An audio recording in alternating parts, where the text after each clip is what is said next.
Mutton. చాలా మందికి mutton అంటే ఇష్టం. సండే వచ్చిందంటే నాన్ వెజ్ ప్రిఫర్ చేసే వాళ్ళలో మటన్ ప్రేమికులు చాలామంది ఉంటారు. వీకెండ్స్లో లేదా అకేషన్స్తో మటన్ షాప్కి వెళ్ళి మటన్ తెచ్చుకుని గుమగుమలాడే కమ్మని బిర్యానీ చేసుకుని ఆరగిస్తారు.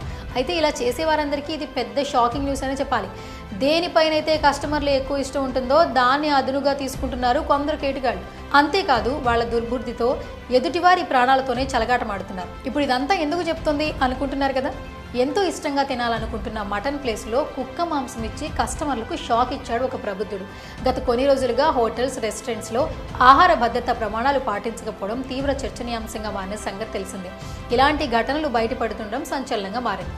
కుళ్ళిన మాంసం, పాడైన మాంసం దొరికిన హోటళ్లపై చర్యలు తీసుకుంటున్న పరిస్థితి మాత్రం మారటం లేదు.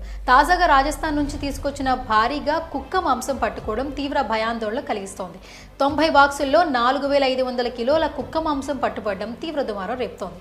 ఈ భయంకరమైన సంఘటన కర్ణాటక రాజధాని బెంగళూరులో చోటు చేసుకుంది.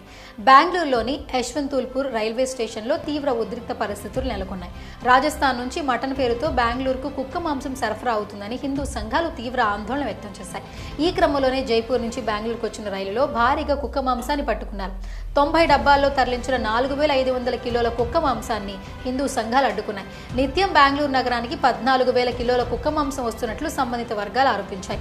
వివిధ రాష్ట్రాల నుంచి బెంగళూరు నగరానికి రైళ్ల ద్వారా కుక్క మాంసాన్ని సరఫరా చేస్తున్నారని హిందూ సంఘాలు తీవ్ర ఆరోపణలు చేశాయి. ఈ కుక్క మాంసాన్ని మటన్ అనే పేరుతో బెంగళూరు నగరంలో ఉన్న హోటల్స్, రెస్టారెంట్లకు సరఫరా చేస్తున్నారనే వార్తలు ఇప్పుడు బెంగళూరు వాసులను తీవ్ర భయాందోళనకు గురిచేస్తున్నాయి. ఈ క్రమంలోనే కొన్ని వీడియోల్లో ఆ మాంసంలో పొడవైన తోక ఉండడాన్ని గుర్తించారు. ఈ ఘటనతో యశ్వంతపూర్ రైల్వే స్టేషన్లో హిందూ సంఘాల కార్యకర్తలు, మాంసం కొనుగోలుదారులకు మధ్య తీవ్ర ఉద్రిక్త పరిస్థితులు నెలకొన్నాయి. ఈ క్రమంలోనే ఫుడ్ సేఫ్టీ అండ్ క్వాలిటీ డిపార్ట్మెంట్కి సంబంధించిన అధికారులు రంగంలోకి దిగి దర్యాప్తు చేస్తున్నారు. ఈ విషయం వెలుగులోకి రావడంతో హోటల్స్, రెస్టారెంట్స్లో తినే నగరవాసులు తీవ్ర భయాందోళనకు గురవుతున్నారు. ఇలానైనా ఇలాంటి మోసగాళ్లను అరికట్టి ప్రజల ఆరోగ్యాన్ని కాపాడాలంటూ స్థానికులు చెప్తున్నారు.